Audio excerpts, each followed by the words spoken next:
আমাদের রাগ অভিমান, চোখের জল, আমরণ ভালোবাসা কিন্তু সবার জন্য নয়। সবাই তার মূল্য দেবে তাও নয়। সবাইকে দেখে আপনার ভেতর ওই সমুদ্র সমান উথাল পাথাল বুক জুড়ে এই ঝড়ের দাপট জন্মাবে না। ঠিক যেভাবে রবীন্দ্রনাথ গানে লিখেছিলেন, গোপনে তোমারে সখা কত ভালোবাসি। কিংবা শক্তি চট্টোপাধ্যায় বলেছিলেন, প্রিয়কে পথ দিয়েও বুঝি দিলাম না, যাকে চেয়েছিলাম তারে পেলাম না। আচ্ছা, এসব গোপন অনুভূতি কি সবার জন্য তুলে ধরা যায়? সুনীলবাবু বলেছেন, তোমাকে যখন দেখি তার চেয়ে বেশি দেখি যখন দেখি না।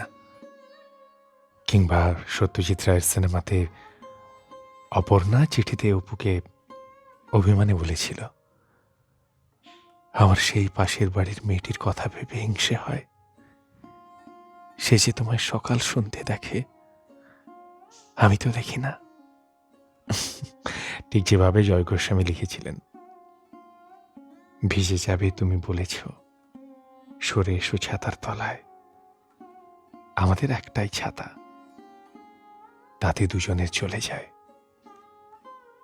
আমাদের জীবনে প্রেম হবে বহুবার, তবু প্রতিবার আমরা ভালোবাসবো না, চিৎকার করে কাঁদবো না, কারো অপেক্ষায় শুকনো ফুল জমাবো না, ক্যালেন্ডারে দাগ দিয়ে দিন গুনবো না তার ফিরে আসার। আমাদের তিক্ততা আসবে, মোহভঙ্গ হবে, প্রেম হবে বহুবার, তবু প্রতিবার আমরা সেই একভাবে কাউকে ভালোবাসবো না।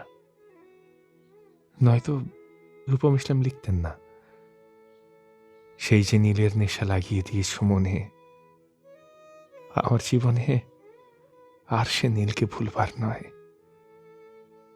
কিংবা রাজা সিনেমায় কুন্দন মৃত্যু শয্যায় শুয়ে বলতো না, हम उठ सकते थे पर किसके लिए, हम चीख सकते थे पर किसके लिए, मेरा प्यार सोया, बनारस की गलियां सब मुझसे छूट चुका था। ठीक एमनटाई इरफान खान বলেছিলেন, मोहब्बत है इसलिए जाने दिया, जिद होती तो बाहों में होती।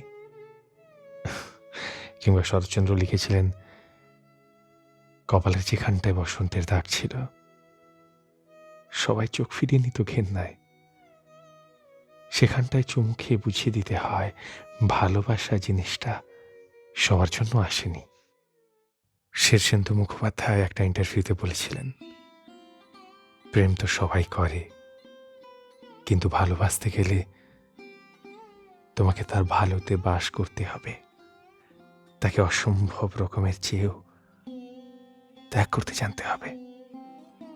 অর্থাৎ একটা গোটা প্রজন্ম শুধু পেতে শিখল, জোর করলো, কারো সবটুকু শুষে নিয়ে বেঁচে থাকলো, অথচ যারা বিন্দুমাত্র পেল না, যারা ত্যাগ করলো, সমর্পণ শিখল, কারো মুখ মনে পড়লে হারালেই চোখ মুছল, তাদের মতো করে বুকে জমিয়ে রাখতে পারলো কজন?